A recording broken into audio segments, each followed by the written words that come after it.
alive. It's alive. Hello and welcome to a new show called Swine Brothers Overdrive, episode 1 for November 1st, 2017. Happy crazy Mexican dead people worshipping holiday. Yay! Skeletons. We decided it's post Halloween. We decided Scott and I have been doing a bunch of these little hangouts as you know if you followed the channel. The shit. The tube on the YouTube. Fucking the Swine Brothers tube. Swine tube. Fucking swine tube. We've been so see what you do is you take a bunch of pigs, you shove them in a tube. We've been doing a lot of these hangouts, and we've been doing so many. Why not just start a series? So we started a series mainly about cars, but it could be about anything we damn well please. Contact details are usual. Email is cosmicgodsdie@gmail.com. See, you fucked up the flow of the intro. That's what I do. So does Jim. Twitter is SwineBros666 and Facebook is Swine Brothers. I am your host, Elliot Lindemood. Our co-host is Scott Vagina. You may remember his voice mainly from the early Swine Brothers when it was PTR episodes. PTR. Oh, God. PTR. I forgot about that. Oh, I wish I could. Political Trinity Radio. It was the name of a song, you fuck. I'm a punk. I'm a punk, and it was the name of a song, and it was the name of my blog. And I'm shit at coming up with names. I mean, so. Yeah, I had to come up with the name for this special series. Which, by the way, for the audience out there, some other suggestions I had for the title of this. Swine Brothers Overdrive, which is what Elliot chose. Car Culture Slaughter Drive. Slaughter Drive Radio. Pork Power Podcast instead of Horsepower. The show is actually called Pork Power with an exclamation mark. And Pig instead of Big Block, it's Pig Block Engine. I like Slaughter Drive Radio, but I thought I wanted something a little more understated. But we're edgy, dude. I'm not trying to be edgy. Anyway, you might recognize him from he disappeared for about, I don't know, a year. I mean, we talked on Facebook, but the last time before September that he was on a hangout was 2016 when we watched the Indy 500, which was a fucking awesome experience. Yeah, that was fun. So he's back apparently, but he's not back in black because that's a shit song. That's not a shit song. I hate the vocals. I don't like Udo Dirkschneider and Chris from Gravedigger do that so much better. You got your balls to the wow. Anyway, I think Screwdriver does the best back in black, but anyway. I'm not a huge AC/DC guy. They just make me laugh anytime I hear them on the radio. They even have some good riffs, and then Bon Scott or Johnson just ruins it with their voice. I mean, Accept and Gravedigger and later UDO, they know how to use those gravelly voiced guys to do, more fast and and they have clean sides as well, but anyway, that's when we need Eric in here for AC/DC coverage. My voice is a little bit scratchy. He's a little bit scratchy. So let's get it on. Let's get into it. Disgusting. Let's get into the filth. Okay. So Elliot makes me read these things because I don't want to read. But anyways, so can you explain a little bit about what this article is going to cover for the audience out there? Because you know more about it.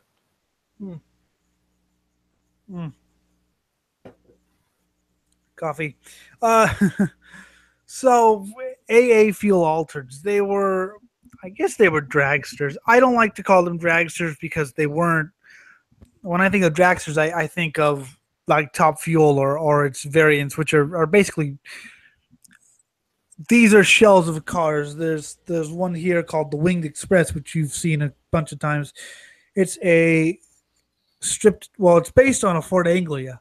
Okay, so it is based on a production car. By based, I mean there's a little bit of body right I actually here. have a question. Are the engines that they are dropping into these sleds, are they stock engines from trucks and shit, or are they They are specially nitro built? burning engines. So they're specially built Yeah, racing engines. Okay. that's why it's called fuel altered. There are gas altereds. I've seen them race before, which are cool, but these are nitro burning. That's why the idle of the Winged Express sounds so loud, because it's not just So a normal. so nobody's going to be able to pull out like an old camper engine or something and drop it into one of these things. No. They're going to have one specially built. Yeah, there's Okay. zoomies. There's zoomy, which Scott didn't know what zoomies were. There's a blower on the top. Yeah, it's a supercharged nitro burning fucking. Yeah, I thought zoomies. I thought zoomies was just another word for like he's got stuff that makes him go fast. Zoomy stuff. Even on his best day, he's still retarded. I don't know. When you don't know, you don't know. I had a friend once. We were playing Street Fighter, and he kept losing, kept getting his ass kicked. And my friend goes, "God damn, Tyler, you suck."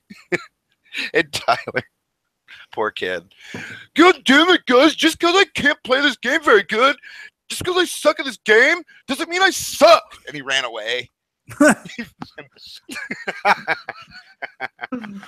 I still remember that like it was yesterday. We laughed so fucking hard. Anyways, diversions. So these cars are insane. 75 to 100 inch. Yes, they are. That's like my car, and a lot skinnier. yeah. A lot of times, if you manage to keep it in its own lane, it was a good race. These cars usually went about 200 miles an hour. Now they go about 240 in a 5-second quarter mile. Still, they're still hard to handle, though. It's absolutely terrifying. This is from 2001 or so. This is back when NHRA was Winston drag racing, but I thought it was an interesting article about fuel altereds. Right on. And I am going to read that article for everybody. On a website called Godless Motherfucker. And everybody can read along on the screen share there if they'd like. Or they can die. Or they can die. They can, and they will. As a matter of fact, there's a good chance that someone may die tomorrow. Listening right now. Yeah, I know. Deck fuel altereds raise. He spells it R-A-Z-E. I don't know why he's doing that, but anyways. Dateline, Famoso Raceway, Bakersfield, California. To some folks, this place is hell on earth. A hot, futureless moonscape west of Death Valley and stuck between Los Angeles and Fresno. Yeah. The dusty town of Bakersfield has long been the butt of many a California punchline. Yep. Although for us, it's more Fontana. But I've been there 2 or 3 times.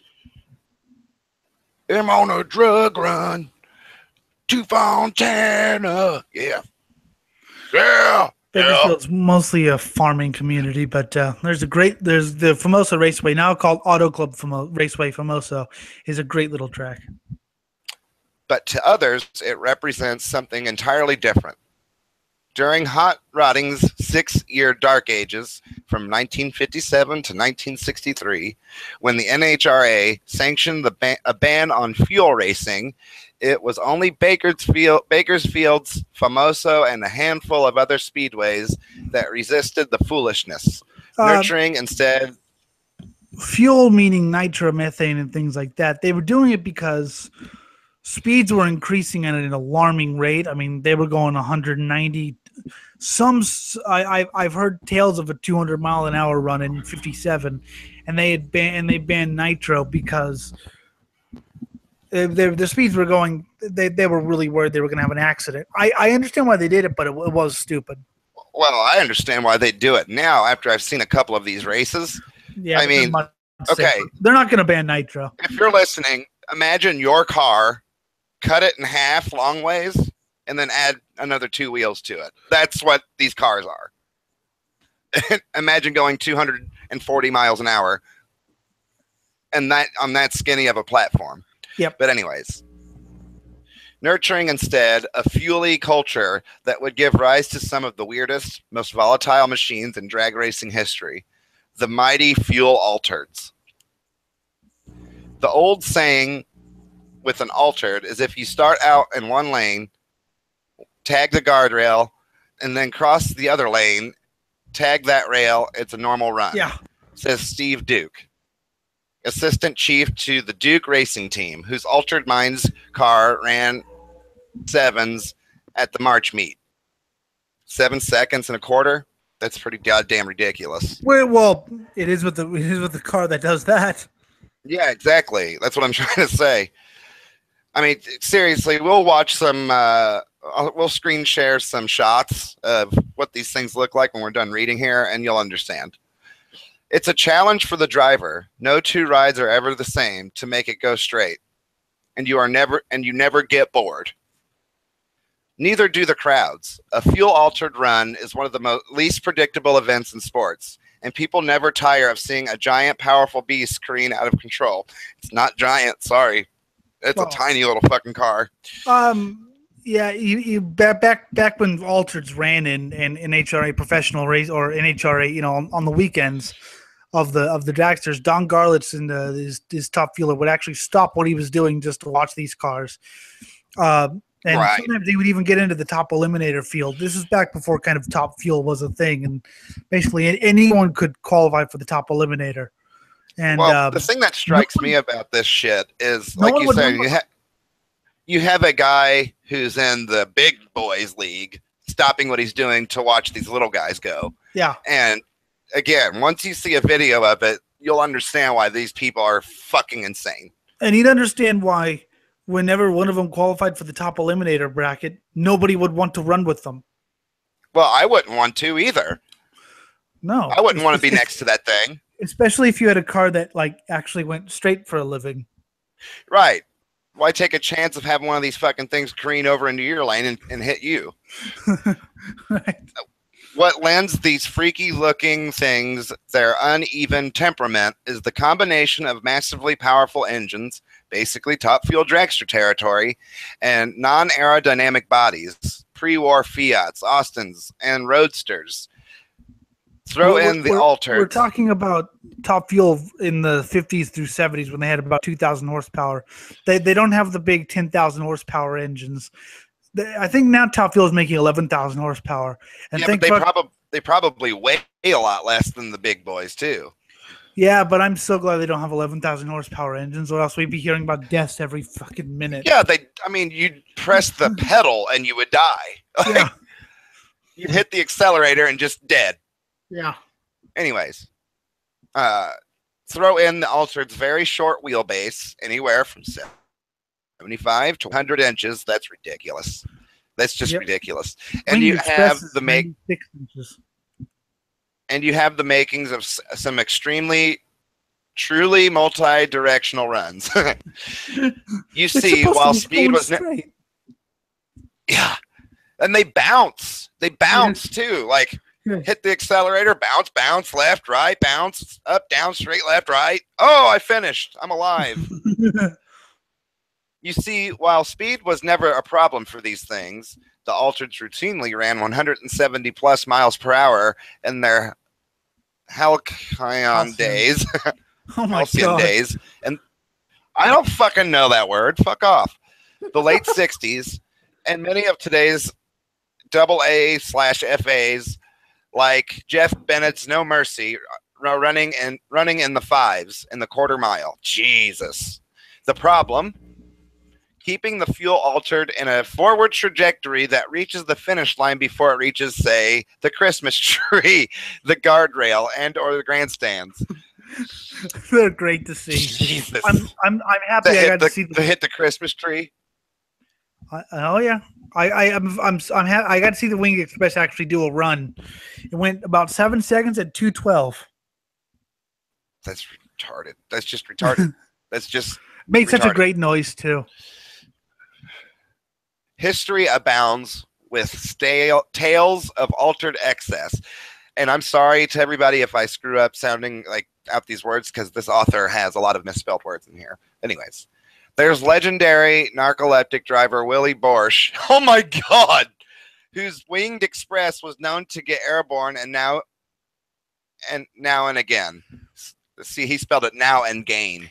He also drove with one hand. And he was a narcoleptic. That's just ridiculous. That's just. And the reason he drove with one hand wasn't to show off. He was a big guy. If someone looks up a picture of me, Wild Willie Borsch, he was a big guy. He basically worked hefting 80-pound tiles and putting them in place. So he was a big dude. He couldn't fit in the car. He found it much more comfortable to rest his arm. One arm out. Yeah. Yeah. Makes sense. I'm going to restart here. History abounds with tales of altered excess. There's legendary narcoleptic driver Willie Borsch, who drove with one hand because he was a big guy who lifted 80-pound tiles and found it more comfortable to rest one arm on the fucking thing and drive with one fucking hand, was known to get airborne now and again, jumping the guardrail, flipping upside down, and rolling toward the stands, only to have his chute open and wrap itself in a pole, thereby averting disaster. Despite the altered speediness of the class. Just picture for a second. Driving this car with one hand. Driving this car with one hand. Your parachute wraps around a pole, and that is considered averting disaster.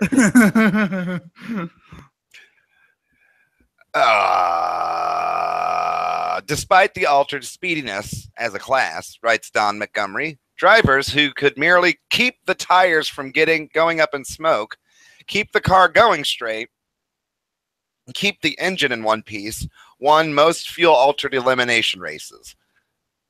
Despite the fan popularity and historical interest, altereds really are throwbacks to the days of California dry lake racing, where hopped-up coupes, sedans, and roadsters competed for nothing but the thrill of it.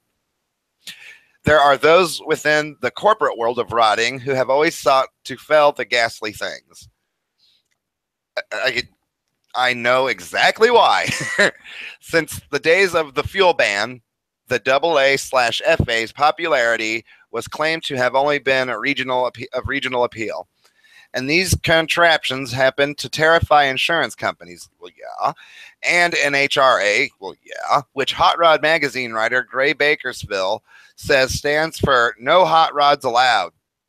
NHRA, haha. National Hot Rod Association. Yeah, I know. Basically rendered the quick trick beasts extinct in the 70s by putting them in the sportsman class. So basically like a novice runs congruent and has its own regional races with they're basically the cars you everyone else goes to the pits while they race except for me. There's alcohol dragsters now, cars that run at alcohol and stock classes and things like that, and everyone goes to the pits while they run except for me. I'm actually just standing there watching it. I can understand why the NHRA did that, though. I can fully understand why. Me too. I love them. If I owned a multi-million-dollar company organization, I would absolutely not pay the insurance for that shit. No. I mean, not just the insurance. NHRA already had a safety issue on their hands with the fucking dragsters and funny cars. They're already, yeah, exactly. They're already dangerous. Anyways, basically rendered the quick trick beast extinct in the 70s by putting them in sportsman class, tagging the drivers, owners, and builders as hobbyists. Come on, knitting is a hobby. Putting together a 200-mile-per-hour blown Hemi death trap is a job. Well, yeah. Yeah, it's a job, but it's also a hobby. Yeah, but it's a little bit more than the hobby, the name implies, oh, I just do it on the side. And, it's like Right.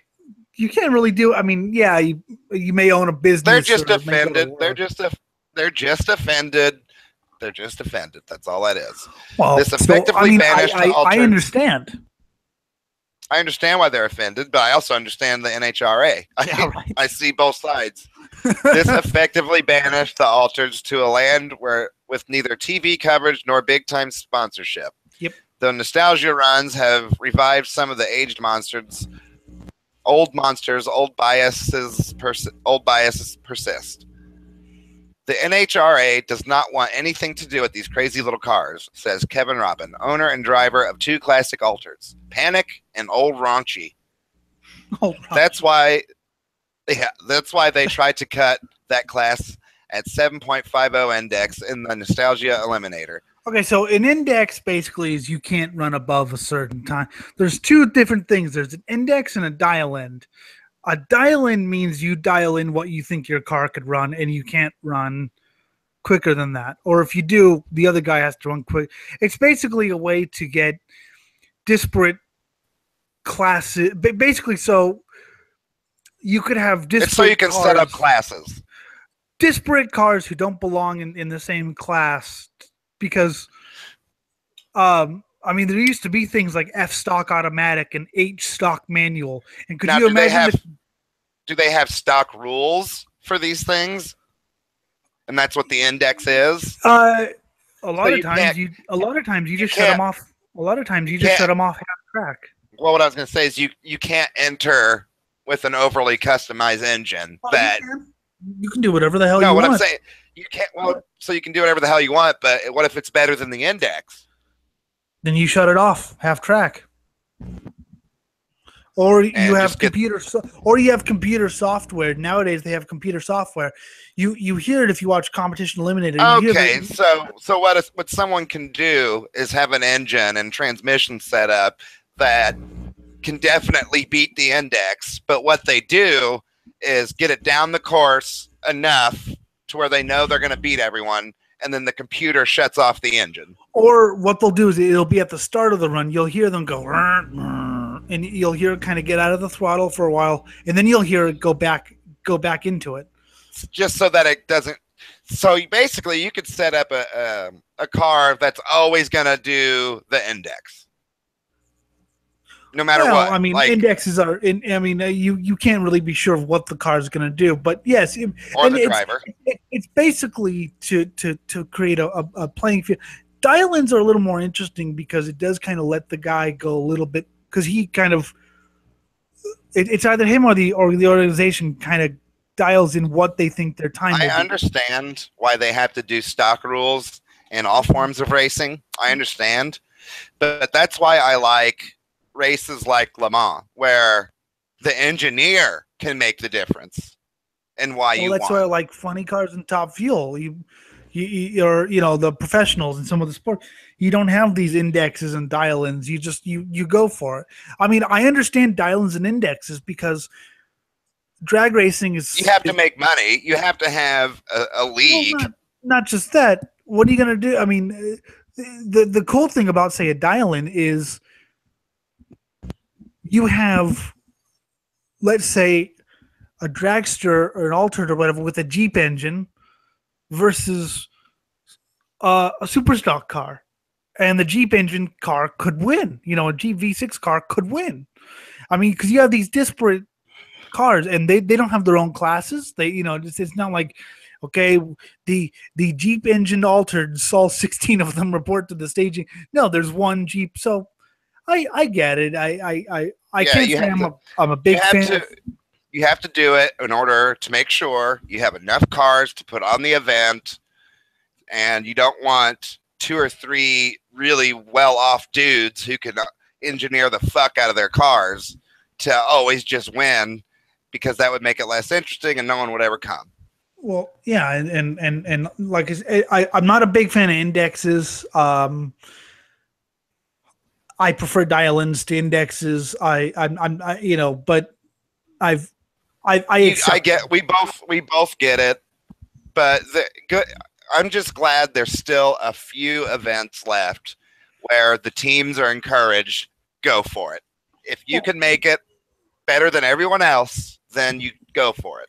Indexes are a sportsman class. I mean, there are plenty of drag races where it's a head on, put your foot to the floor and hope the other guy is slower than you type thing. So it's not in every form of racing. All right, and they've changed the rules on this. Let's continue. That's why they try to cut that class to a 7.5 index in the Nostalgia Eliminator to keep the real haul-ass ones backed off. This week, there were actually 3 late model fuel altereds that were 5-second cars, and they were actually run in Nostalgia Eliminator. I mean, badass cars. But they were being clicked off at half track, which, yeah, because they would always win. Of course, all of this bellies. Break out of the index, you lose the race unless both cars break out. Then it's whoever breaks out the least basically wins the race. But if it's only 2 cars that can do that, then those 2 cars are going to win. Period. I think you'll find most cars can break out of the index. You always want a little bit some extra in the bank just in case. Okay, you have a car that can do a 740 index. Okay, a 740 time. But then your car, I mean, because if no one breaks out, if no one breaks out, it's a straight up drag race. So if your car can do a 740 and you do a 743 and the other guy does a 742, guess what? You're fucked. So you always want some extra. Well, because you both. So can you maybe even? Yeah,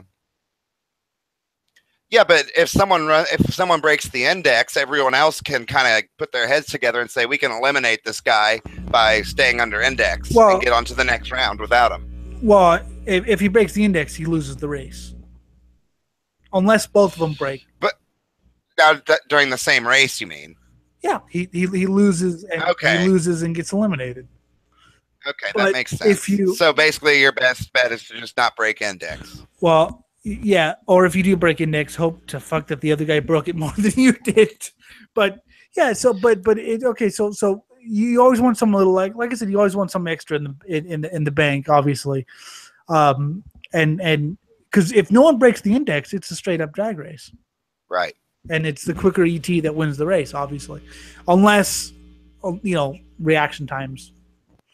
Yeah, getting off the line, as I've been learning.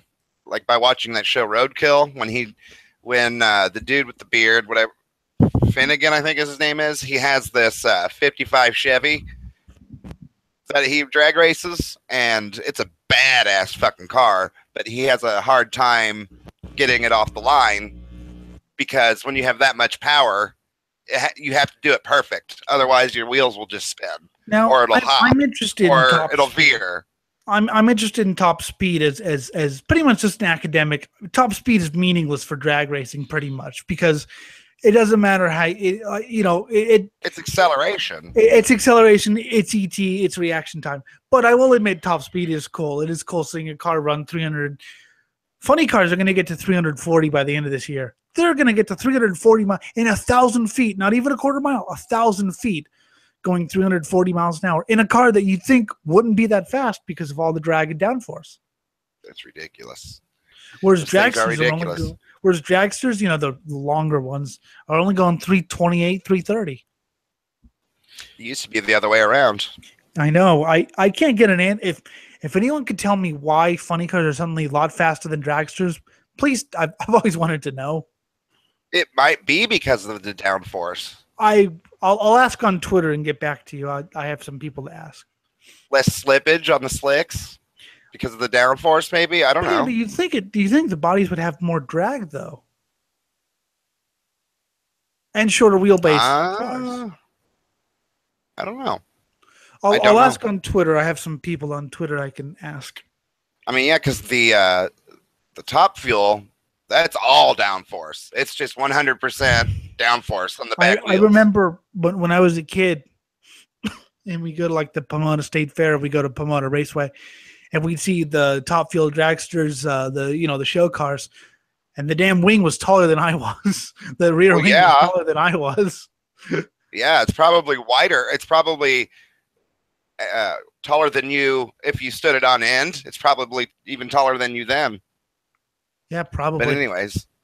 But anyways, of course, all of this belies the true point that fuel altereds are a hell of a lot of fun to watch, and we're lucky to have them back to in any degree, even if only a handful was seen in competition at Bakersfield.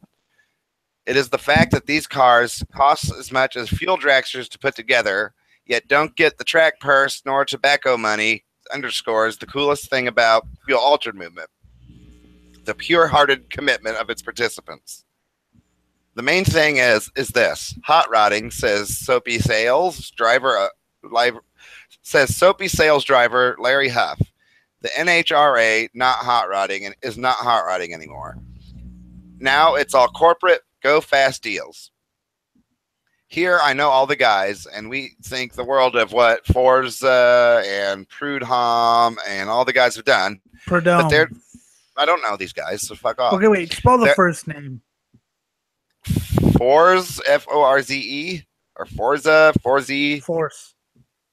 Force. Okay. John Force. You fucking. Is that how he spells his name with a Z? No. Well, he misspelled it then, so it's not my fault. Fuck off. And Prudhomme. But they're not having any fun. We come here, we stay here at the track, and we'd never think of staying in a motel. I mean, Jesus, you want to be with your cars, God. Soapy Sales, by the way, is actually the legendary 60s AA.FA pure hell masquerading under a funny car-looking roadster body. Oh God, I love pure hell. I have a pure heaven too over here, but yeah, I love pure hell.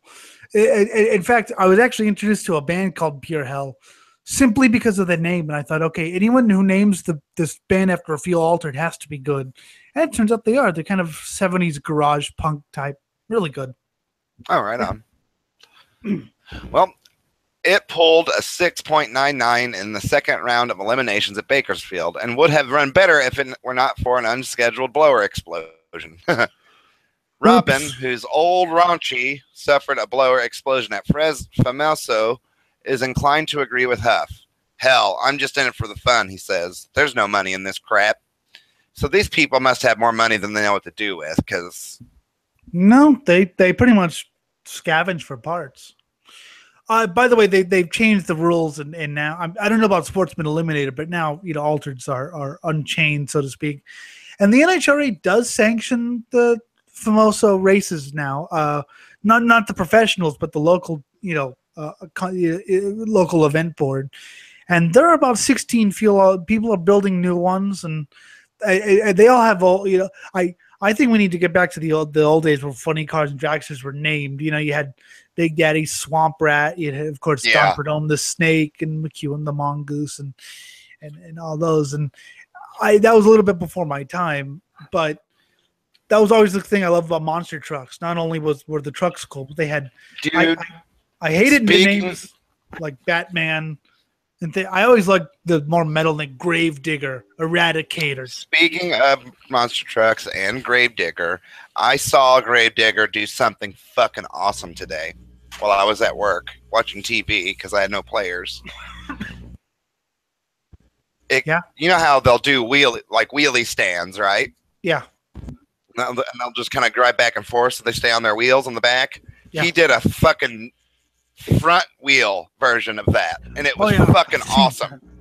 Yeah, it's funny when because even when I was a kid, I liked the more brutal band, the more brutal names, the Carolina Crusher, the King Crunch. Yeah. I hated Batman. I hated the wrestling trucks, Goldberg and NWO. Yeah, but I was about to say, but that era of monster trucks, just take away the names and watch the trucks themselves.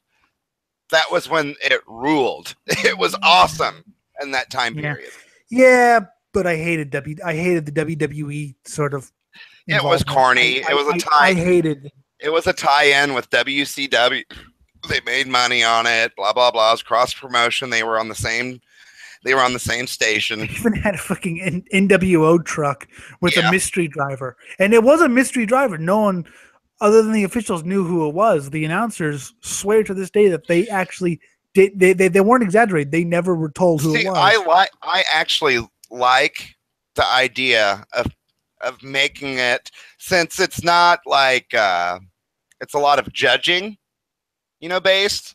You can put a lot of performance into monster trucks, and I like the idea of putting in some song and dance into the routine. Stuff is, I mean, I don't like the freestyle. I've never been a fan of freestyle. It's not my thing. I like the racing part of it. I like the freestyle. What? Yeah, freestyle, man. Because the racing is just so, man. It's just a little. I'm a race fan. Yeah, but they're just going in tiny little circles. It's hardly anything. Fine, but it actually takes a lot to get those trucks. I mean, they go about 70 miles an hour. You couldn't. Oh, I guarantee it does. But to get into one of those trucks and go 70 miles an hour. But the reason people go see monster trucks is to see all the flips and the crushes and the wheelies and the. Yeah, but Scott, I've been a lonely voice in the wilderness before on like everything, and I'm willing to be a lonely voice in the wilderness again. I go for racing. Well, they have to do the racing to give it some legitimacy. Otherwise, yes, and bring in morons like me. Right? Why not? I mean, I've always liked the racing part. Freestyle, I just can't help thinking they're just destroying these trucks. These trucks aren't inexpensive. Yeah, but what gets destroyed is like a part that's meant to be destroyed. Yeah, that's meant to be replaced. Well, when I went and saw an event when I was a kid, all the dude did was ramp. He just straight up ramp, landed on all fours, but one of his rear suspension springs busted loose and shot up and into the crowd. It was fucking scary. Like, I saw a kart race at Michigan, which was one of the best races I've ever seen, by the way. I wasn't there, but I can imagine where a wheel came up into the crowd and killed 3 spectators. Yeah, I mean, we were talking about this the other day where people are like, did you see that hit during the football game? Or did you see that knockout? Whoa. And yeah, I mean, those things are cool looking. I like to see carnage at any point. But when it comes to danger, motorsport is king. There is nothing that comes close. There's a track called the Charlotte Motor Speedway, and they did IndyCar racing for a couple of years. And one day they decide, you'll see a lot in IndyCar racing, you'll see the first couple rows taped off on ovals because of flying debris. Well, they stupidly decided to not tape off those front couple rows. And I believe in '99, a wheel and suspension piece came into the grandstands and killed, I want to say 3 or 4 people. And they stopped the race for that. But as far as monster trucks, you know me, Scott. I'm a Mr. Grumpy Old Race fan. So I like to see racing. I actually kind of leave after racing and monster truck, or at least go wander around the souvenir trailer. After racing and freestyle's fun, I guess, if you're into that sort of thing. But I mean, it's just awesome. I like racing. It's cool seeing these monster trucks be monstrous. I mean, I guess I don't see why you think that's boring. It's boring for me. I mean, I'm a racing fan. Actually, I can see why it would be boring for someone like you. Without saying why, I can see why. Not just the sight. I know my dad doesn't really think it's interesting either. I think it's great. I mean, that's what they're built for. They weren't built for racing. You know me. Racing actually came first. Well, okay. First it was crushing cars, and then it was, hey, let's race them, and then it was, hey, let's have a freestyle event. But you know me. I'm a race fan. I would like to see everything. I mean, I hate drifting. Drifting bores me. Great car control, but man, I don't like it either. I don't really like it either. I mean, great car control. It takes great skill to do it, but now if I'm going to watch someone drift, I would like to see it more in a freestyle way, like Ken Block does. Just show off. Just show me how crazy you can get with this. That's what I'd like to see. If I want to see a drift, I would rather see that I'd than go racing. watch a 4-wheel drift, which is the old sports cars. If you ever see them go around corners and they're What are those motorcycles without brakes that they power Speedway. slide the whole time? Those things Speedway. are nuts. We go see them about 2 or 3 times a year. Yep, I love them. But Those you know things me, are nuts. I'm a racing and competition person. I like to see things going fast and things doing what they do. And monster truck, I'll admit, I like monster trucks. They make a great sound. No one can disagree with that. Monster trucks make a great sound. Yes, they do. But I'm more of a racing fan. I've always been more of a let's see what these guys can do in a race type thing. I mean, freestyle just okay. It's great. You do your little showing off thing, but if I put you in competition with another truck and put you on a track, what are you going to do then? It's kind of a competition, though. They still get judged and scored. Yeah, but it's not a, and you get to see trucks try new things that have never been done before, which is the point, kind of like skateboarding, like where all of a sudden someone does this new thing and everybody freaks out. Monster truck freestyle is fun if you want to turn your brain off. Yeah, no, because I watch it whenever I'm sick because I can just kind of sit there and go. Well, I would just say that if you're gonna say that, I would just say monster trucks in general are brain dead because the racing part is not nearly as exciting as like a rally race or something. That's not well, first of all, it depends on what your view of exciting is because I can get excited by fucking lawnmower racing. But hell yeah, me too. I like hearing the technical aspects of the truck, and I like how I like hearing the technical aspects and how you get the power on and things like that. So but as far as what would make it, what I think would make the racing part better is if they put smaller wheels on them for that event. Maybe downsize the tires a little bit because then you would get a little bit more exciting turning, a little bit more exciting. I think they probably go even faster. It's still exciting in the abstract when you think of how much these things weigh. And they're ridiculous. You just kind of have to ask yourself every time you watch them, how do they like not flip over? Those things can float, right? Yeah. I saw Bigfoot go across the lake. They wanted to do with the guy who did Bigfoot, which I don't really have anything against Bob Chandler who did Bigfoot. I'm just not a Bigfoot fan. Me neither. But just basically I never grew up with him. I mean, he left the USHRA, which the Monster Jam people. He left that series before I started watching it, so I never grew up with Bigfoot. Although I did see. Yeah, he was gone by the mid '90s, I think.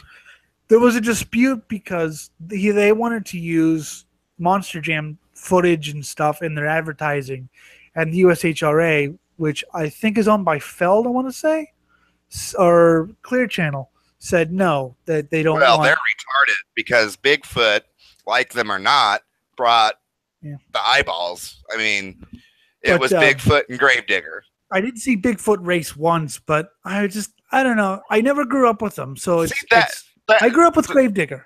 The song and dance aspect of monster trucks is perfectly explained by a wrestling kind of comparison. You have Bigfoot versus Gravedigger, the good baby face versus the heel, the bad guy, and it's perfect for that. It's just a perfect song and dance motorsport. I love it. I'm not a big fan of song and dance and pomp. You know that I'm more a fan of. I'm buckled into the car. Don't talk to me, or you're getting punched in the face. type things. But I can't say no to monster trucks. I mean, I can't. Well, I like Ken Block, and you hate him. I think he's great because he brings eyeballs to the sport. I just think he's not a good racer, but the dude is fucking amazing when it comes to driving like stunt work and shit like that. You're great on edited videos. Fantastic. Let me give you a medal. But let's see how you do in competition. Did you see his Pikes Peak run? Yeah, I don't. He wasn't going for time, but it was still awesome to watch. Well, that's me. I'm a race fan. I've been a race fan for years. You know, if you can make it spectacular and go for time. Yeah, but you can't. You can't make it spectacular and go for time. You can if you know what you're doing. People like Nuvolari. He would he had these parts of the course where he had little stunts set up, and he had to take time to do those things. Like little stunts, but if you can make your driving like Valentino Rossi, the MotoGP rider, he is one of the only riders people in racing who I will never get bored of. Back when he used to win all those MotoGP races and he used to lead every lap, I never got tired of watching it because just how he did it was amazing. Just his absolute domination of the vehicle, of a motorcycle, of a 212 mile an hour on a road course, mind you, 200 something horsepower. You have to think in scale here. 200 horsepower is like a billion horsepower for cars. Motorcycle, and he just had absolute command of the machine. He made it fascinating, and he won. I think he's up to 70, 80 races. Yeah, but he wasn't doing like ramps and wheelies and shit like that. That's not what I find exciting. That's not song and dance, though. That's not the same thing. That's what I mean, though. I don't like song and dance. You can make it exciting. But you said if you not in the same way. No, it's not the same kind of excitement to watch a stunt driver it is to watch someone just be really good at driving. Well, yeah, but I mean, stunt driving, I usually listen to some music while it just kind of happens and kind of wait for it to end. Oh my God, he did this. Really? Oh, that's interesting. It is interesting, though. I like competition. I want to see. Great, you can take 5 minutes to do a stunt. What if I put you on a track with 30 other cars? What the hell are you going to do? They're probably not as good, but they're good. They're good at other shit. That's great, but shit that it is great. The shit that they're good at doesn't hold my interest in the slightest. I get bored and start asking, "You want to go get something to eat? I'm kind of hungry." And one of our other topics. We were going to save this for last, but let's go ahead and go into it now since it's a good segue, is movies featuring cars. I'm all out of coffee. Well, go ahead and refill, I guess. And, it's going to take 10 minutes. I'll just sit. Okay. So movies featuring cars. We got a good segue because the topic kind of just went there. Well, so in the movie L. What are you gonna say? Stadium super trucks. Okay. They have ramps. The trucks go on two wheels. Yeah. There's a song and dance thing, and yet it's a competition. Well, it's a race. Kind of song and dance, because you have to hit that ramp just right. You have to know what you're doing. You can't just go balls to the wall every time on the ramp. You have to hit it right, so that you land correctly. And they flip and they bump. I mean, a lap into the race at Long Beach, there was the lead truck missing a fender. So, right. I mean, it's Neanderthalic, but it's a race. There is a winner. It is a legitimate race. Yeah, I love watching those things. Those and the Mint 400 and the Baja 500, Baja 1000. I love that shit. So, I mean, Supercross. I know you don't like motorcycles because you're a pussy. Supercross. It's very song and dancey. I just haven't ever been into motorcycles. It's very song and dancey. They start off with explosions and tonight, Monster Energy Supercross. You know, everything's all big and boomy, and then they go out. They do these insane jumps and things like that. But it's also I like that they get crazy with it, though. But it's also that they get. It's also. I like that they pump everyone up. That's what they should do. Well, there should be before they start the event. There should be fireworks and a metal band playing, fucking go for it, just to get everybody excited. If you're not just for If you're not the excited sole by the purpose of prospect- pumping everybody up. If you're not excited by the prospect of this race, what the hell are you doing in the stands? Well, they already are. But why not go even more? Because I get headaches very easily. no shit. Well. I was listening to the PA guy pump everyone up at Supercross. Supercross. Yeah. And I tweeted him after the race. I tweeted him after the race. I would like to pull your vocal cords out of your ass. That is how fucking annoying you are. He's like, well, what did I? Well, like, I can get excited just by me saying, I'm going to a race. Fuck yeah. Yeah, and I'm sure 90% of the people who are there are also excited for the race. Well, Supercross is more. There's nothing wrong. There's nothing wrong with making it even more entertaining. If you can do it, if you can pull it off. I mean, it takes a right person. Otherwise, you just come off as hammy.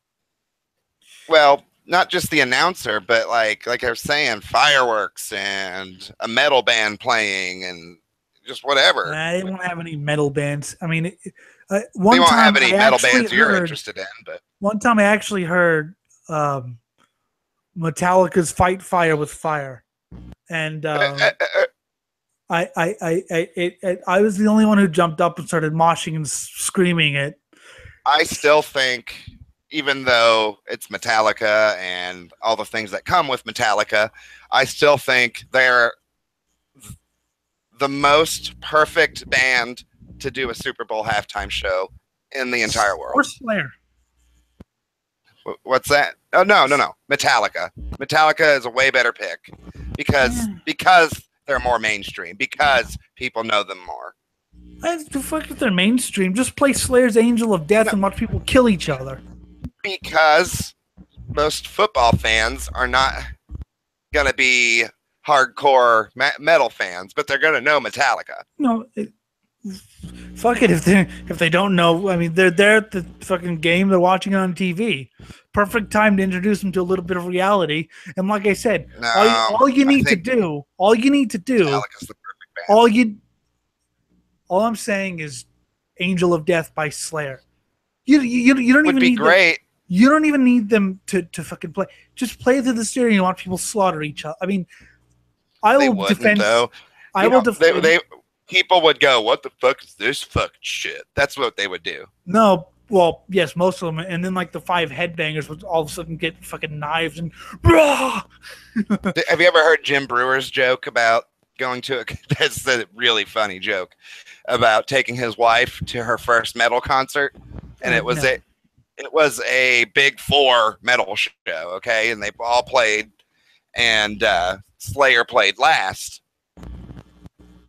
He was describing how, it's a metal show, so everybody's kind of moshing and having a good time and drinking a bunch of beer, getting fucked up and having a good time. But then when Slayer come out, he said that's when you look back and in slow motion, you see this horde of Columbine shooters just running towards the stage. We'll have to listen to it after this. It is a really, really funny joke. I will say Slayer's not mainstream. I mean, yes, they're big. Yes, they're known, but people, I mean, the mainstream is they're not like Metallica though when it comes to that. But I'm just saying, I mean, I'm a Slayer fan, but I'll admit it. But like Angel of Death, the things that song makes me want to do to people. Just listen. If you could get Metallica to play halftime, you know what songs they're gonna play, and Once and For All, and then Enter Sandman. You just know what's gonna happen. Yeah, and that's why I don't want it. But it would be perfect. It would be so perfect for the NFL. It would fit like a glove, especially if they did Enter Sandman first. And then Injustice for All. And yeah, that's why I don't want it, because it will fit too easily. They would do the Injustice for All. They could do the whole patriotic thing, and everybody would get all pumped up. It would just be awesome. I don't give a shit what anybody says. No, you're wrong. Because it would fit too easily. It would fit That's far why it's too perfect. easily. That's what mainstream is. Why would you want something to fit easily? Because it's the NFL. It's not ever going to challenge people. It's never going to challenge people. It's the NFL. It's never going to challenge people. Well, fine. Why would I care if Metallica plays the halftime show? I would just think it would be a cool cultural thing that would happen. People don't have to like it, but I think it would be awesome. It's better than watching the same fucking pop rendition every fucking year. It's got Metallica as a fucking pop band. Not like Lady Gaga. Metallica did a collaboration with Lady Gaga. I know they did, but it's different fucking music. But I'm just saying that's Metallica's level. I think what I would do is if I understand that. Or Guar at Super Bowl. It's the NFL. It's the NFL, man. Actually, honestly, Guar might actually work. But see, because people know Guar. People know Guar. I'm thinking outside the box. I don't give a shit what people know and what people don't know. If I had the power, when you're talking about the Super Bowl, you're not ever gonna get anything too creative. Ever. Well, that's not gonna happen. Slayer. More people know the name Slayer than know Guar. Yeah, but I think Guar would be more perfect than Slayer. But see, the thing is like, if I had the power, I would like tie people down and force them to listen to Rain and Blood over and over again. So I'm thinking outside the box. I'm thinking, well, yeah, that would fit. But what's something that wouldn't fit? What's like Fear on Saturday Night Live? The punk band Fear playing on Saturday Night Live. Yeah, but I don't think you should like when it comes to mainstream culture, you're never gonna.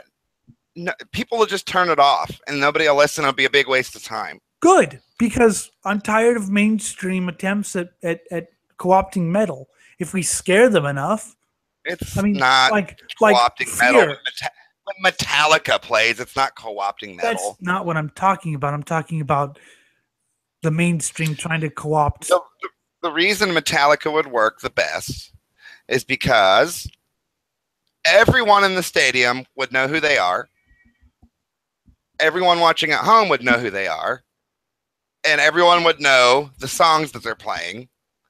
And it would just be perfect.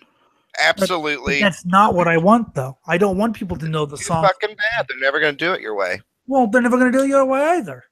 They might. People have been trying to get Metallica on there for years. And then one day they might fucking listen. I don't watch football, so I can freely fantasize about my dream world. I only watch the Super Bowl, which last year's was a lot of fun to watch. I was in rehab when it was going on, and everyone hates. Okay, just real quick. Yeah, everyone hates the Patriots. They want. Yeah, I know. Yeah, and I was the only one cheering for them, and I had a bunch of drug addicts and alcoholics staring at me like, "I'll fucking stab you." Like I remember the Big Four when you had a bunch of Metallica wankers when the Big Four shows played in like 2011. He had a bunch of Metallica wankers, and Slayer played before Metallica. Slayer was like the direct, which I think should be the other way around. But hey, and people started running out of the fucking venue because Slayer was too heavy for them. We'll listen to that Jim Brewer joke when we're done here. It's so fucking funny, dude. But see, that's what I want. I want people to be afraid. They won't. They'll just turn off the channel. They'll just not watch. Good. They'll just watch, what this goddamn shit? Fuck that. That's exactly what I want. Anyways, I want the ratings to because if you were a false, don't entry. Okay, you want the ratings to drop. That's exactly why they won't ever do it. Ever. Well, yes, I know, but they won't ever do Metallica because I don't think they'll play Injustice for All. It's too long of a song. They would play Inner Sandman and Nothing Else Matters. Oh God, no! They would play Injustice for All. No, they won't. The Patriot. Never played Injustice for All. They could recompose that song to fit. No, you know what song they would play? Don't Tread on Me. the patriotic war anthem. That would be a lot better of a pick, but I don't think that they would pick that one because it's yes, it's patriotic, but it's also very anti-establishment. No, don't tread on me. That shit's like pro smashing the Soviet Union. It's pro Gadsden flag, which is a libertarian flag, which is an anti-government movement. I mean, no, well, it kind of depends on how you look at it. I've always looked at it. The Gadsden snake is on the front of that fucking album cover. That's what that song is about. Justice is too long, and not everyone knows that song. I think they would play Nothing Else Matters. That would be a goddamn shame. It would be a goddamn shame to do that, because if you did Injustice, if you did a political thing, if you did Injustice, you could get just super duper patriotic about it to where it was just absurd. And I think that would be a fucking hilarious sight. Yeah, but they wouldn't do it because not everyone, and Lars hates that album because it's too technical. I don't really necessarily like that album either, but whatever. I like One. I'll admit that One is just it. When Metallica could do the power, like the ballads right, they get really good and nice and cathartic. But yeah, the album is a little bit long. But Lars hates it. Nothing else matters. No, yeah, that song is bad. Scott, remember the albums at 33 RPM, the slowed down records I showed you? Yeah. Is that song funny? No. Playing Nothing Else Matters really on that, but then slow it down to about 0.5 on the YouTube thing. You'll get it basically becomes a funeral dirge. Nothing else. So it's like some funeral doom. Pretty damn much. I love that Injustice, that Black album, like Inner Sandman sounds like Sad But True's Funeral Doom. There's a couple of songs off of that album that I think are good. I like Wherever I May Roam. I like Don't Tread on Me. And I think there's one other that I like that album. I like the fast songs on that album, and I only really like the fast ones because it's such a fucking welcome break. And I'm like Through the Never. Right. I was like, finally. But we had to review that album, Jim and I. And I know Jim, you cannot get an ounce of out of him. No, he actually said he didn't mind Through the Never. Okay. Yeah, but I think that was more the timing of the album after two really boring mid-pace songs, but I can't like it. That album also was such a blatant departure from what they're good at. And yeah. I mean, there was no subtle they weren't subtle enough when they you can went hear to the hard rock you thing. Can hear it actually. You can hear a change on Ride the Lightning. You had Escape, which was they had some, which was a blatant commercial. Now I think Master of Puppets has a lot more hard rock kind of stuff going on. Yeah, but I still like that album. That doesn't get. I mean, it's a classic, but it was done well. It was done subtly. The composition was done correctly, and they mixed in the metal. It's a good album. It's a classic, dude. I mean, it's a classic. I mean, that's one of those albums, man. Not in my. It's one of those. Yeah, you have to also understand what came out in '86 as well. Death's Infernal Death Demo, Slayer's Rain in Blood, Sepultura's a lot came out. A lot came out. Hang on a second, Scott. I have to go into the bathroom for about 10 minutes and masturbate to all this metal here. Oh yeah. But one of my favorites to slow down and listen to was Holy Wars by Megadeth. That's so fucking great. Listening to Slowed Down. I mean, I wouldn't call it a classic in my book. I think it's a decent album with good songs. Master of Puppets?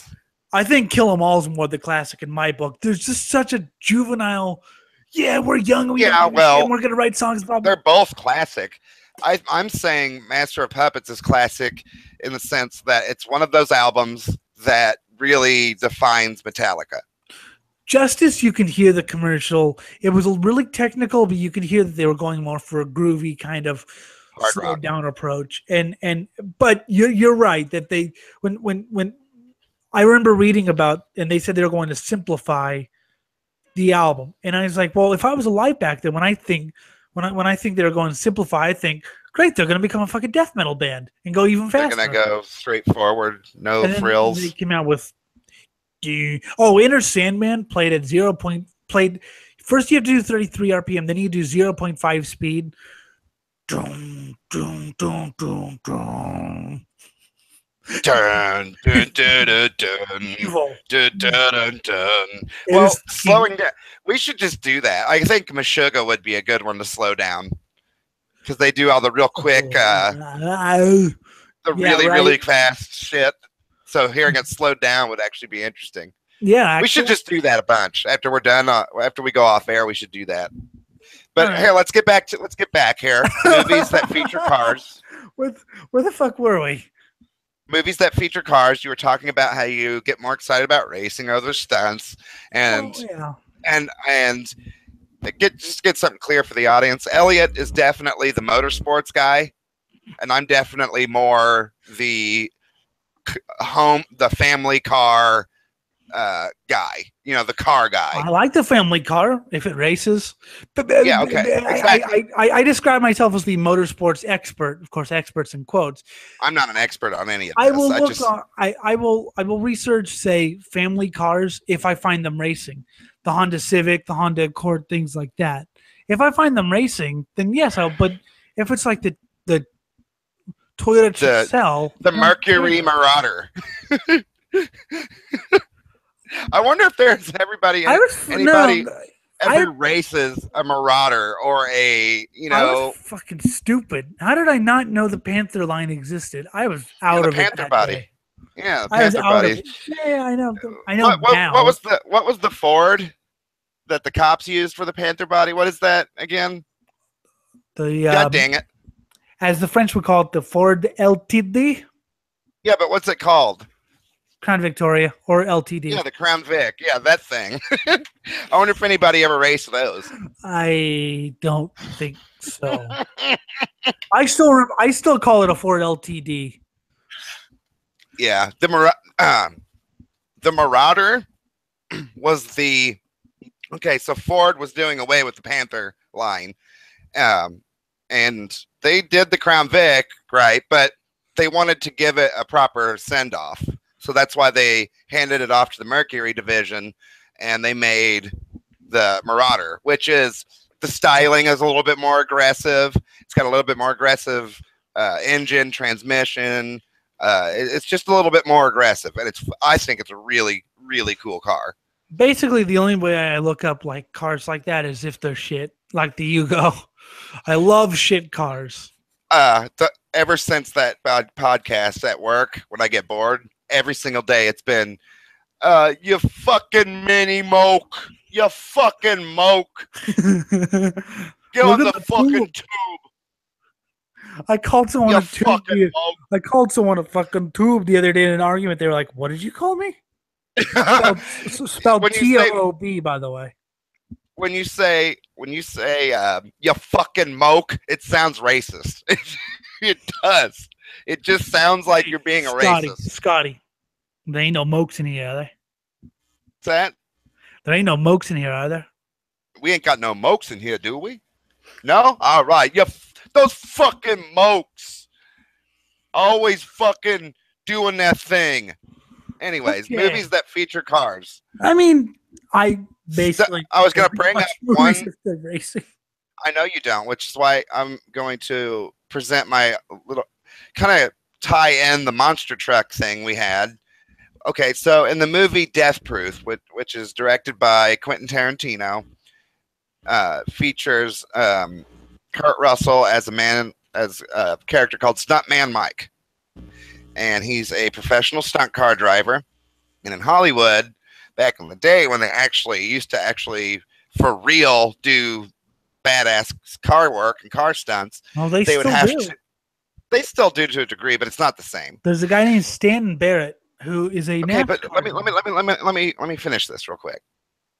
Okay, so Stuntman Mike. Well, okay, to finish off, they have to reinforce these cars so that they can fucking wreck them and not get hurt too badly, anyways. Hence the title of the movie, Death Proof.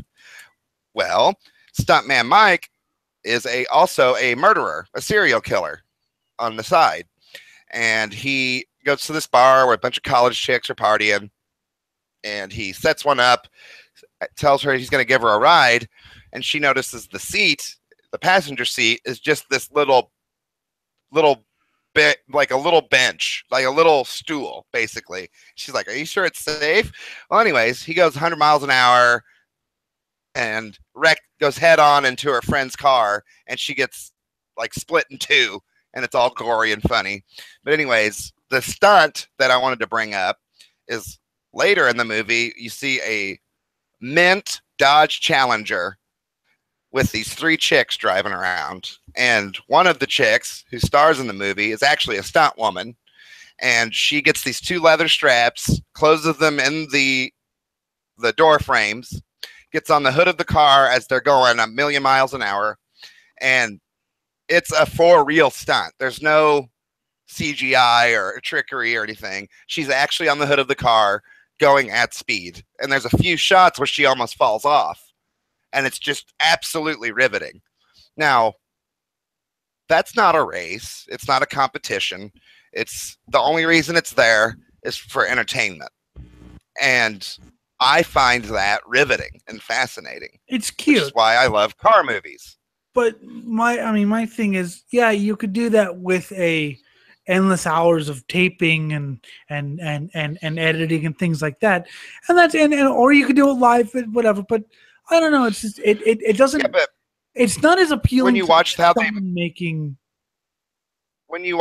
made that movie, you realize she was actually doing it, and it was actually very close a few times, and they kept that in the movie because she's just so passionate about creating these. That's cool. Death-defying scenes. It's cool, and I respect it, but I don't know. It's just I like people in competition. I like a field of cars. I like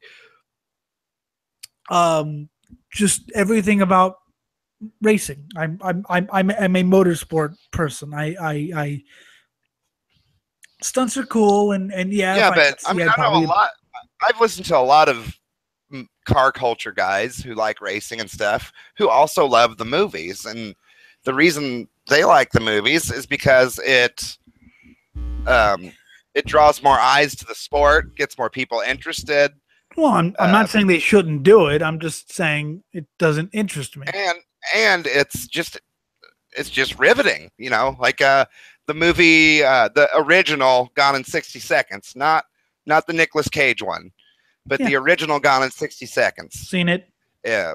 For those who haven't seen it, which is a surprising number of people, I highly recommend you rent that at least borrow it, find it. You could probably get it for people. Torrented. We live in 2017. Yeah, Scott lives in 1980. You could do that, or you could get it for probably $2 out of a bargain bin, honestly, or free in torrent. Anyway, but yeah, that whole movie is just, people are like, yeah, but it's got no really good plot. Fuck the plot, man. There's hundreds of cars wrecking and blowing up. There's a movie called Grand Prix. there are 2 movies, Grand Prix and Le Mans. One's about Formula One, one's about, Le Mans. And my complaint are these movies with stories, or are these movies about Le Mans? Well, unfortunately, they have stories in them. Okay.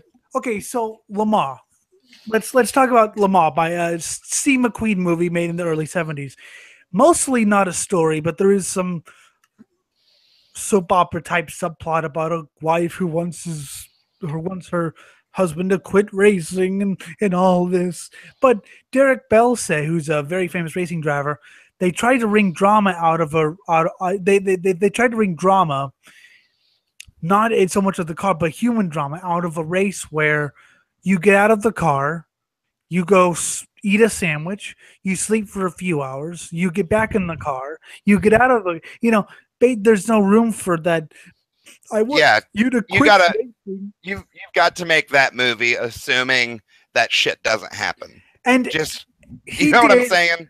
I swear he only put the plot in for like American viewers or people who weren't into racing, because there's no dialogue for the first 25 minutes. It's basically all I'm just cars. I'm okay with very basic plots and action movies like that. Very basic. Just enough to give the main character a motive. That's about it. That's about all you need. What motives does he need? He's a fucking racing driver. Just to win the money for his family. You know, anything simple and dumb like that. Just throw it in there and get it over with. I have a car. unfinished script for a racing movie where the only motive is win. Because I race. Well, why? That's fine. But yeah, that's fine. That would be great. You know, just get that part in and over with, so you can get back to the crazy car driving and stuff. Well, fuck. Do we even need that? Just give me 90 minutes of footage from Le Mans, you know? The way I would start that movie is the opening credits and then just immediately hard cut to a race that happens before the big event in the movie. Just hard cut to the middle of it. We're thrown right into the middle of a race. See, the way they did it was, I believe it was opening up on a rainy Circuit de la Thar, and then you had a portion of Ferrari drive past, and you could just hear the engines. And it was just, I'm getting chills just remembering the sounds of those cars. And just, I think the movie was done well. I think if it needed plot, it had the right amount of plot, which is to say minimal. Hardly any. Because all you need is Grand Prix is a race with a lot more plot. It features, you know, the guy who wants to who thinks he should quit racing. It's a long movie. It's about 2 hours and 40 minutes. Oh wow. And it features, you know, a guy who wants to quit racing and a guy who is cheating on his wife with a reporter and blah, blah, you know, blah, blah, blah, all that shit. But the racing scenes make up for, even if you can't see, you just, I was just about to say. They spent 7-8 minutes, no music, Scott, no music. Just engine 7-8 minutes. I like it. Yeah, I love that. Onboard. I was just about to say, like, I watch a ton of car-related media, tons of it, all the time. And two things. This would be the most badass job in the world, and I'll never get tired of it, no matter how many times I see it or hear it, of that shot that cameramen and sound people will take of a muscle car or any kind of car that has a good engine note coming down the road and then rotating the camera with the car as it drives by, and you hear exactly. That's what I hated about Rush. That. There wasn't enough racing. I mean, it was only, I think, an hour and 40 something. In what movie? In which movie? Rush from 2013. There just wasn't enough racing. I mean, there was, but it just stop advancing the plot. Too much forward. Plot. Stop advancing the plot forward. Let me just make the plot bare bones. Well, the reason the original Gone in 60 Seconds is so much better than the new Nicolas Cage one is because, well, the new Nicolas Cage one, it's all kinds of other and this chick that I used to like, and Rush had to have a part because it was based on a true story. You know, one of my favorite movie is The World's Fastest Indian, which doesn't have a lot. I've never seen that. What you fucking? I never did see that. Can I finish my sentence? Yeah. Which doesn't have a lot of I mean, because there's a long period where but see, this one I like the plot because Burt Munro was just such an interesting person. I mean, for anyone who hasn't seen it. It's a different style of movie. The way I always perceived that movie from the trailers and the explanations I've heard is it's a story about the man who created this thing. Yes, or the man who did this thing, and it's because he's an interesting man. Then yeah, you can do an autobiography on the guy.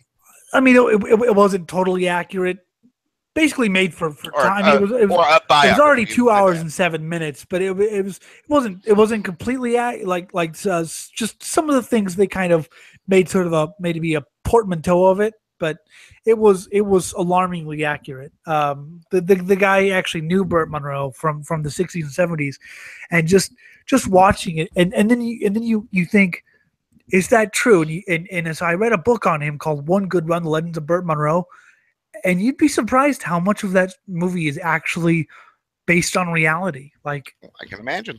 Nearly everything. Which in that type of movie, even though it's about motors and cars and motorcycles and stuff, it's the kind of movie that you watch for the subject, the guy, the person. Whereas, I'm not gonna lie, something like the movie I was going to bring up next is Death Race 2000. I thought that was hilarious. That movie is so goddamn great. It's a B movie. Wait a minute. Wait, stop. Are we talking about the original or are we talking about the remake? Thank fuck. The original. Well, we'll talk about the I haven't seen the remake, so we'll talk about it here in a minute. I won't give away. I won't give away anything, but yeah, Death Race 2000. It had a plot, but minimal, right? Like it was the kind of movie where they could do a little bit of exposition, and then just the scenery, just what you see moving on the screen, tells the story. I think a lot of the plot was, and I've never heard anyone come forward and say this, and I've never heard anyone, because it was made as sort of a comedy. It was definitely made as a comedy, sort of satire. But I think a lot of the plot was meant to satirize either, they had city to city races in like the 50s, and a lot of spectators were killed. Doing that. So it was either made to satirize those races or to satirize the press coverage of people suggesting, well, why don't we just have a race that's about how many people you can kill? That'd be awesome. So, the movie is awesome because of that. I think it was meant to satirize that. I haven't heard anyone come forward and say this. Maybe I'm reading too much into it. There's no reason to think that wasn't part of it.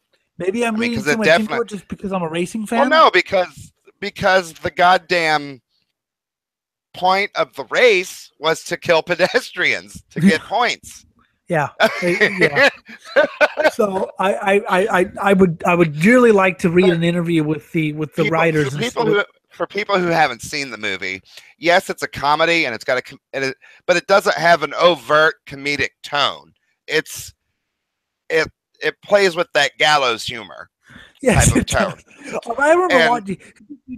Have you ever watched a movie when you were about 6, and then watched it when you were 17? You think, "Holy shit!" There's a lot of I watched Death Race 2000 when I was like 6, and then I watched it again when I was like 15. I was like, there are so many references here I didn't not see. Oh yeah, like one movie. Just this is off topic, but The Mask with Jim Carrey. Yeah, there was a ton of innuendo that when I saw that as a kid, just right over my head. But anyways, even as a more kids movie, Toy Story. I watched that as a kid, and then I watched it later, not out of choice. I was kind of forced to. I was like, I didn't realize how much sexual innuendos in this. Well, yeah, they have to entertain the moms and dads taking the kids. I've not that I've watched kids movies, but sometimes I don't mind kids. I don't mind kids. I see that happening. I see that happening less and less. Oh yeah, it's becoming more PC.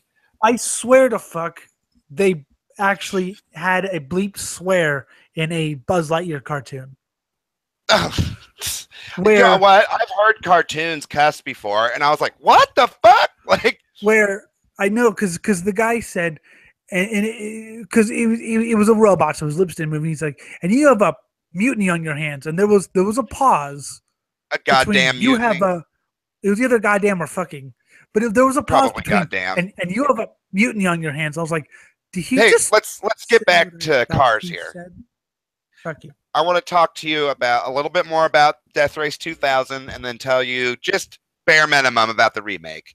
I know about the remake. I've been going back to Death Race 2000 though. Again, pomp and circumstance and song and dance.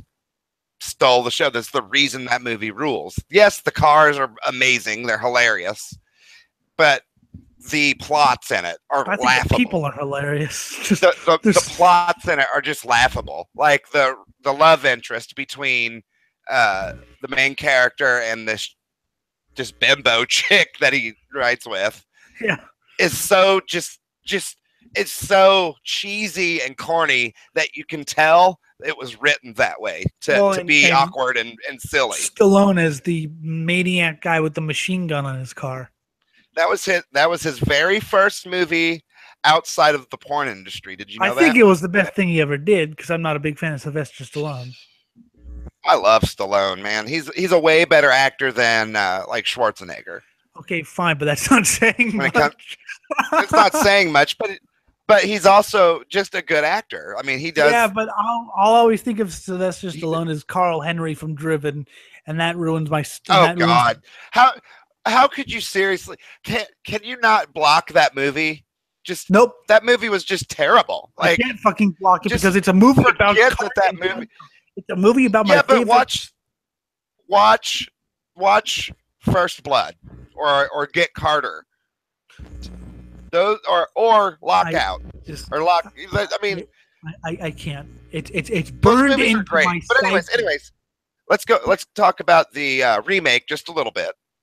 Now, I personally liked the remake. I don't like it nearly as much as the original, but the reason that I like the remake is they didn't do the lazy thing and just do like a shot for shot kind of thing, and they also didn't try to do the same thing but make it just a little bit different. You know, they didn't plagiarize. Oh yeah, they did a full different thing, and I know I just the race is different. It's a close course rather than people out there may not have heard it or saw it, but I thought it took itself a little more seriously. There are a few parts with the gallows humor a little bit, but it takes itself more seriously. And that in and of itself is the satire. It's so serious and so over the top that you kind of giggle at it. You just kind of, I've seen movies like that. Sorry. The latest Rambo movie was like that. I'm having nightmares now. Of Driven. Well, the last Rambo movie that he made, the very last one that he's ever going to do, is so gory that it's funny. We were watching that when it came out, big group of guys, and one of my friends, he's kind of like he's not a bodybuilder, but he's super duper huge, big muscly guy, but about as big as Stallone.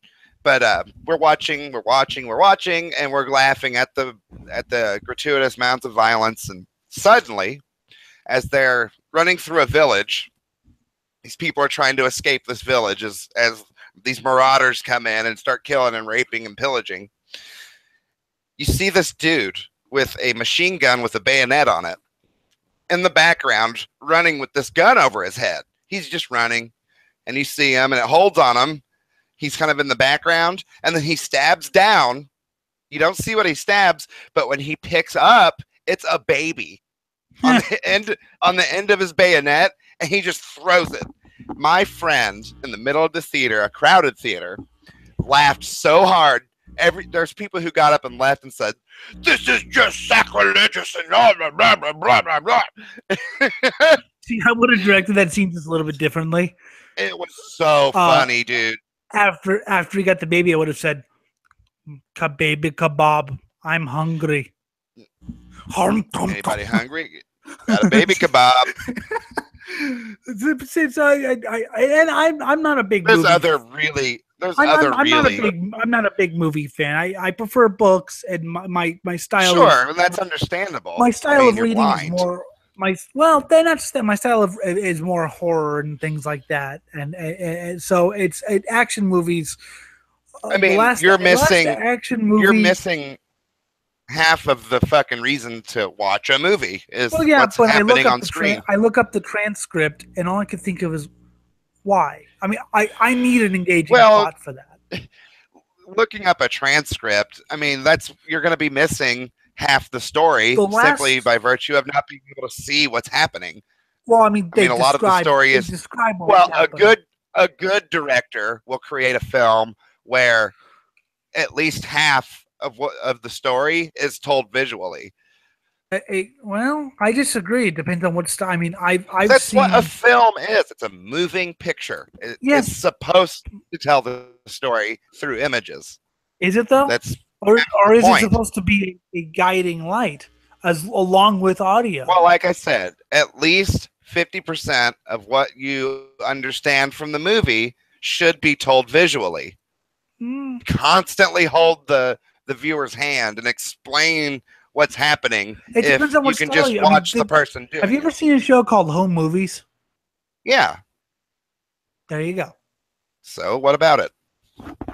It was 90% dialogue. There was no visual. I mean, later on they kind of experimented with more visual, but it was 95% conversation. Here's what I mean. Here's what I mean.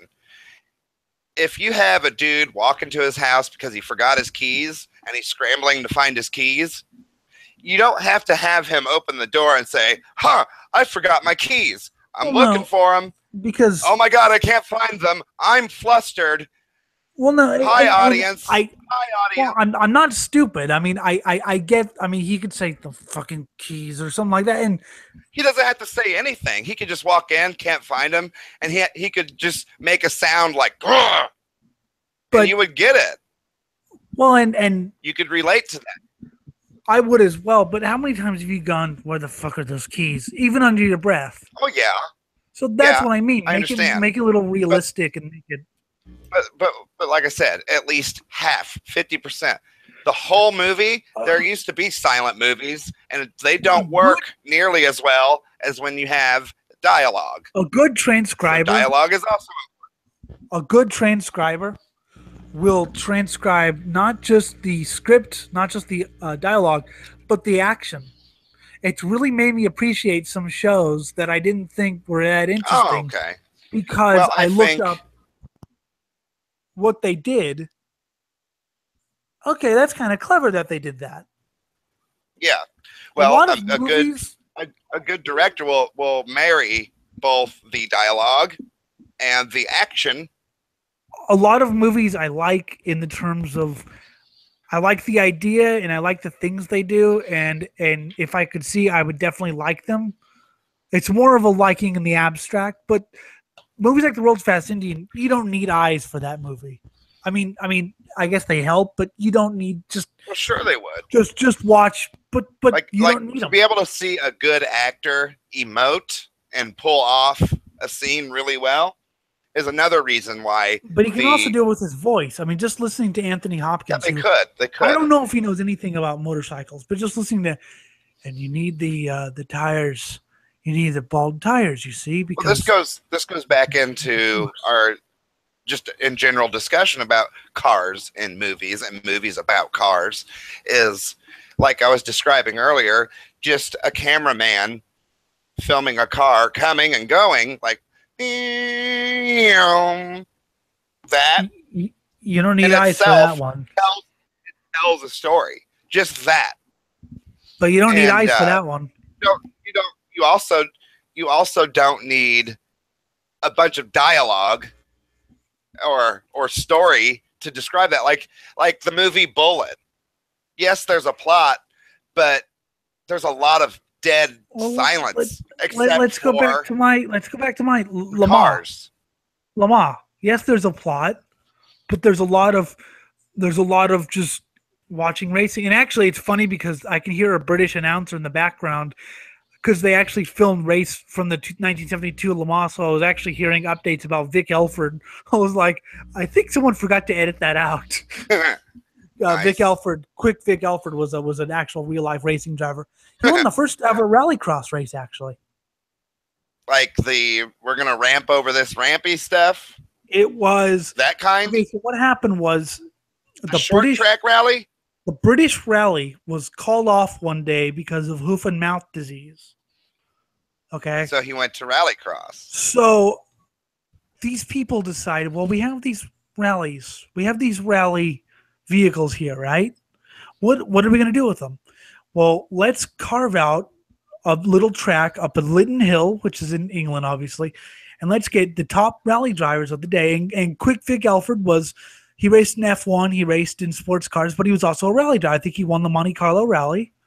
And so they got all these guys at, wasn't quite jumps, but it was a mix of asphalt and dirt. It's basically just a rally course on a track. And Quick Vic won that race. So Rallycross is cool. I'd much rather watch real rally, but it's still cool. Well, yeah, but real rally is a spectator's nightmare. Those people are fucking insane, man. Like, well, I was listening to John Hindhaugh from Radio Le Mans, and he was talking about waiting all night in the forest just to hear the Saab rally car with its. Have you ever heard the old rally cars with their wastegates chattering? You know, the chirping sound. Maybe, probably. If I heard it, I probably hear music to my ears. But Rallycross is actually really fun. It's entertainment racing. Yeah, it is. Yeah. Those spectators who lean over the track to get a picture. Every time I watch, that's the thing about rally. And anything like rally, like Baja and Mint, anything like that, where death is right now.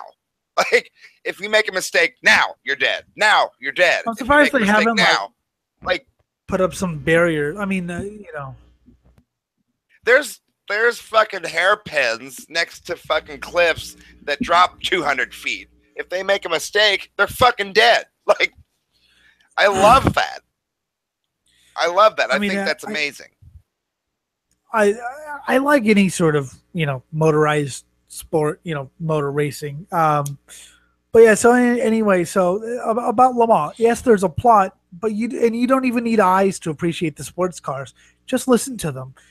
Just listen to them. And if you haven't seen the movie Le Mans, same with the World's Fast Indian, you don't need eyes to appreciate the Indian bike that Burt Munro has.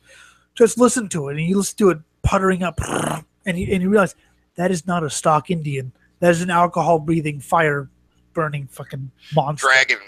Dragon cycle. Dragon cycle. So I think the best things are things you don't need eyes for. Another good car movie is Dirty Mary, Crazy Larry. A lot of people may not have seen that movie. Peter Fonda, and it's got a little bit more of a plot, but the acting is really well done, and the plot's actually really well done. And what they do, instead of like a Gone in 60 Seconds, where they just let you listen to the cars and the crashes and all that stuff, they say, kind of like the way Bullet did, they save the car part for its own special. Yeah. It's almost a movie in and of itself, right? You understand?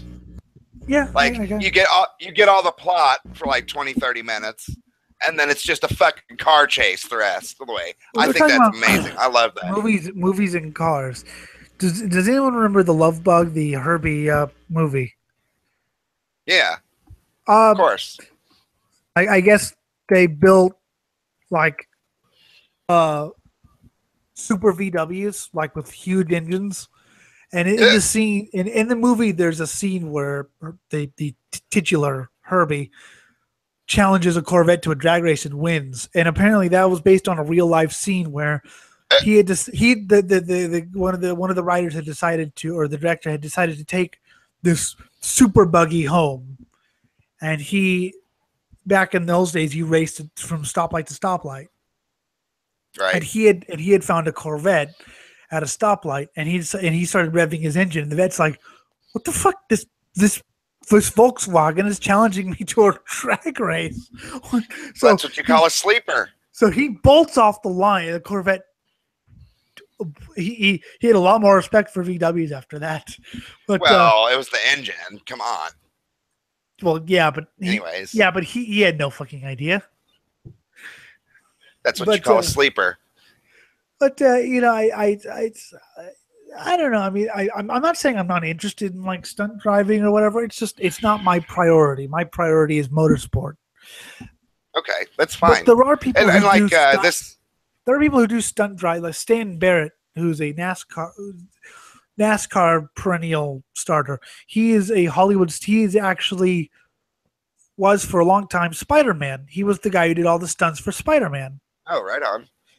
There's a guy named David Calvert Jones, which I love that name. It just sounds so kind of old-fashioned. David Calvert Jones. He races sports cars on the weekends. What does he do on the weekdays? He's a stunt helicopter pilot.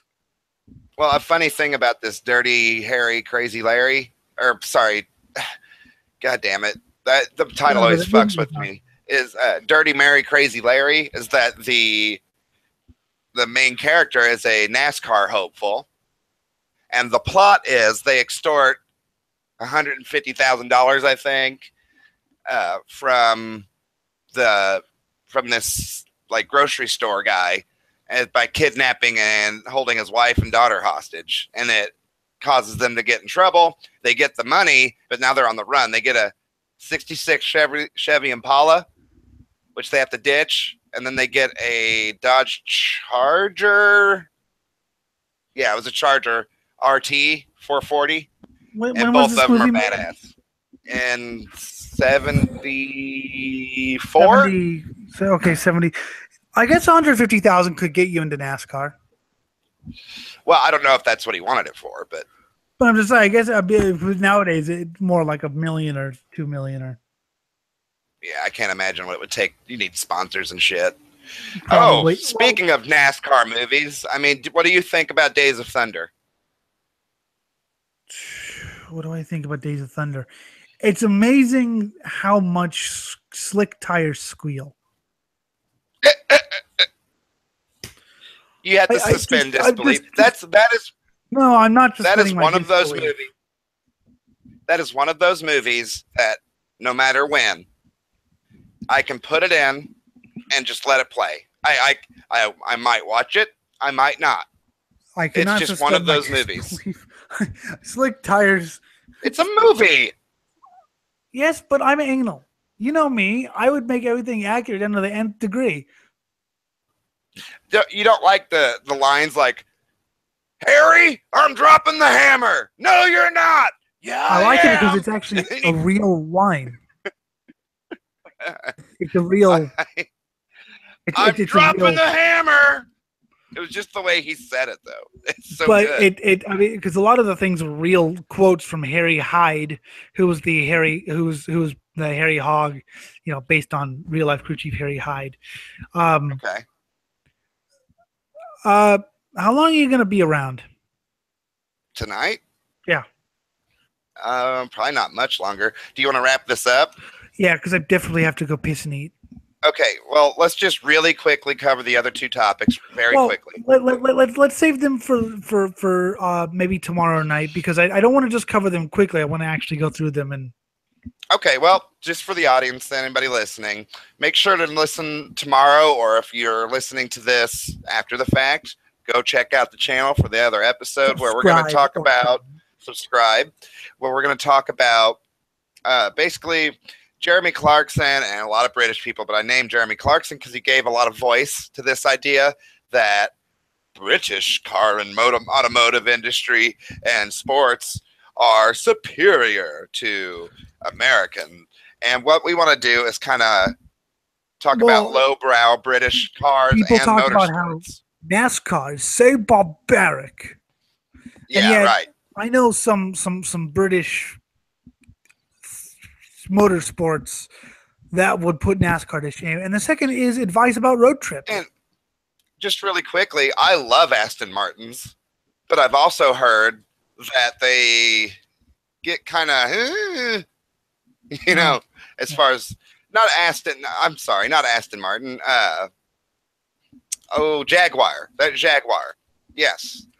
That they get kind of like the plastic will rattle and shit like that. But so I think he's just an antagonist, and those people just want to be superior. I agree on a lot of things. I just think that people who say like NASCAR is barbaric and Britain would never do anything like that. We'll talk about that later. And advice about road trips. Yeah, road trips. So, and in the comments, tell us what you think about anything we talked about. Yes.